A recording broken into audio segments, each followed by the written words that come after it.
So they say fortune favors the bold, kind of like that's a good thing. But what happens when you're a little too bold and fortune becomes that creepy stalker who drops things off and gives you fancy gifts? What happens when opportunity stops knocking and starts throwing bricks through your windows? Well, you start doing the Serendipity Tango. Now, when you think science fiction convention, you probably think Trekkies. Well, for those of you who haven't done this before. There's other conventions. There's Creation Entertainment, which is that Trekkies thing. It sucks money out of fans' pockets. There's Dragon Con, which is another for-profit thing. There's Comic-Con International, and there's everything else, little community-based things, like Worldcon.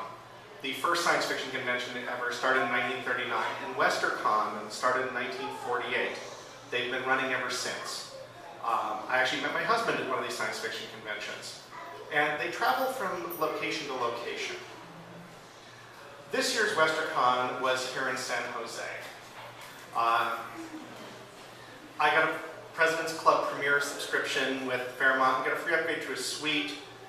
So we had a nice party location. London is bidding to host Worldcon in 2014.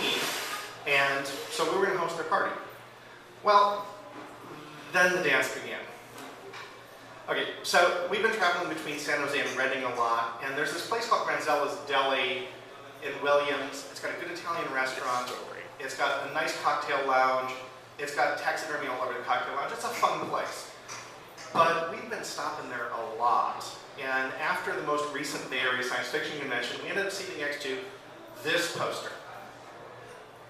Golden West Adventures Tour Olive Country. Golden West makes all these, made all these kinds of fancy posters for various wine regions and stuff. They don't answer their email anymore. So we had a cheesy poster, and Granzella had a 43-room hotel. Okay, are you with me when you think, hey, that would be a great place to hold a 600-person convention? What's me? Well, yeah, we could host a party. So, a facility that's impossible, too small for 600 people, only reachable by car, we're completely doomed. It's called a hoax. It's a grand tradition in fandom, and it's been happening for years. The problem is we didn't know who we were bidding against for this Westercon. We looked up and found it was Portland. Nobody knew this. We're well connected, we should know this. So we started organizing, and of course, this being Silicon Valley and us being geeks, we started using Twitter. In a few days, we had more followers on Twitter than Portland did. We put together a Facebook page. We had more followers on Facebook. So then we started with voter education, because this is important. It uses an instant runoff ballot like, say, San Francisco or Oakland. Made up a voter education kit and had it handed out. It's got instructions on how to vote, information about the Portland bid, not much, and lies about us. Well, truth about us, it was all bad. So, you also need, it's a campaign, you need campaign posters. You gotta say, vote for us. The people who think that's kind of gauche and tacky, we call them diluted. So, we went and mined pop culture references. You're gonna see more of those posters. Things were actually looking kind of good for us and kind of bad for Portland, even though we were completely ineligible. So as a serious thing, I put together the Olive Manifesto, done up completely like a Spirit Duplicator zine from the 70s, typewritten. And we threw a party. Parties are a great way to build goodwill. So at the convention, we threw a party. We had olive tasting, because Granzella's has olives. We had olives and martinis. We had nice snacks, good food, good drinks, good conversation, the right kind of thing for a party. Then we went the next morning to the Future Westercon bids presentation. Unlike everyone else who was relatively serious, we did a bilingual bid presentation in English and Swedish. It was a hit. Unfortunately, it was a real hit. Now our goal here is to lose in first place. And we were actually doing pretty well. The buzz on Portland was kind of dismal. The buzz on a bid for Route 66 was better than the buzz for Portland.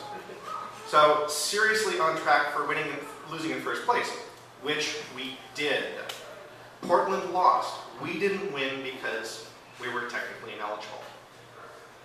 This should have been a nice night of relaxing and drinking with friends. Instead of the party turned into, what the hell do we do next? So, Smoths, Secret Masters of Fandom, a joke about people who run conventions, got together and we started looking at things. We said, Westercon should be awesome, and we want to run the Westercon in 2013, which we had just lost in first place. We met with a few people, locked in the folks that we needed to be able to do a decent convention, and went into the business meeting with a set of talking points. The business meeting is a very, very weird exercise in participatory democracy. Portland, since they didn't lose to none of the above, they lost to us. They had a chance to campaign. There was a campaign for none of the above, and it turned into running for Hawaii. In the end, we won. So we are running Westercon 66. And, as I said, Westercon should be awesome. We're going to do everything we can to make it so. We're building connections across the West with fans and professionals. So, please visit our website, check out our Twitter, check out our Facebook. We're having a really fun time. We're telling stories of other hoaxes at the moment. And thank you for your time.